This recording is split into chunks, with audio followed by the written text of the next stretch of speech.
main intersection when you're driving into town, and I would just describe it as a little cold and unwelcoming when you're approaching the downtown area. There's nothing welcoming you to the downtown businesses. It's just this empty lot, and it seems kind of out of place. Just kind of empty. I grew up in Mora, Minnesota, and I left my senior year of high school and really never thought that I would come back. But after 5 years of being away, I married my husband, who was also from Mora, and we decided that we would move back to Mora. We were also interested in having kids, and I feel a responsibility, if this is where I'm going to be raising my girls, to live those values that I hope to impart upon them. And something that I want for them is to feel ownership of whatever community that they live in and feel like they have something that they can do about it.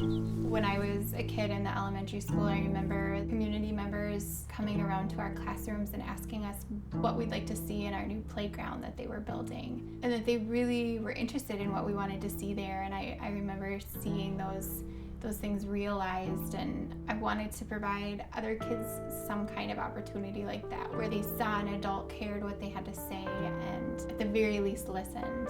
Listening 101 is my forecast project that sought to inspire community conversations about a vacant lot down the street from my house. I would call this a socially engaged art project because it really required people to be involved or it wouldn't exist. At its conception, it had 3 parts. The first would be going to people where they are to start the conversation in classrooms, in regular monthly meetings. The second part, I hope to host a conversation in the space with whoever might show up. And the third part was going to be some kind of movement activity in this space with the goal of drawing more attention to the project and more attention to that space. It was really important to me to reach out to people that I didn't think would volunteer an idea if it was just an open meeting or that sort of thing.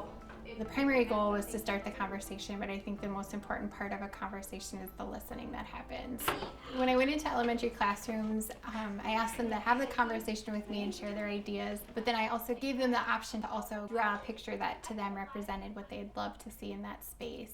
The thing that was most surprising was that they were really interested in what could be helpful to somebody else.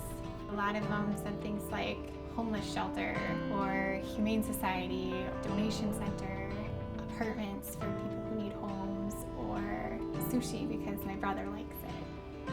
Each adult tended to have, if they would say anything at all, maybe 1 or 2 ideas, and a lot more to the practical side.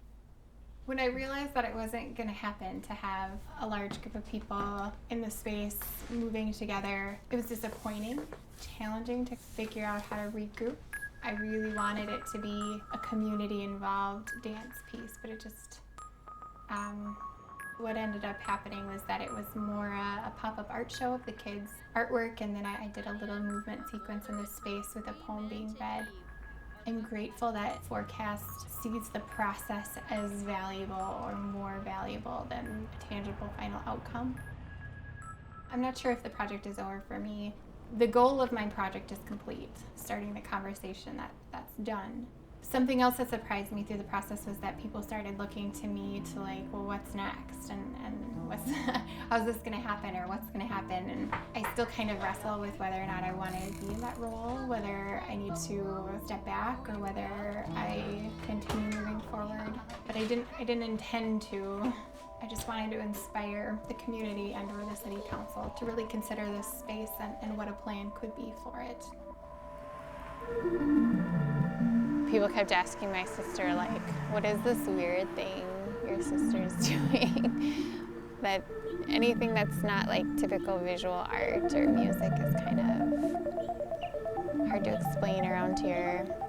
I just had to be really vulnerable and recognize that when I go to the grocery store, somebody's going to ask me about it. When I bring my kids to the movie theater, somebody's going to ask me about it. And it's uncomfortable, I think, but I thought that the goal of the project was important enough to deal with that uncomfortableness.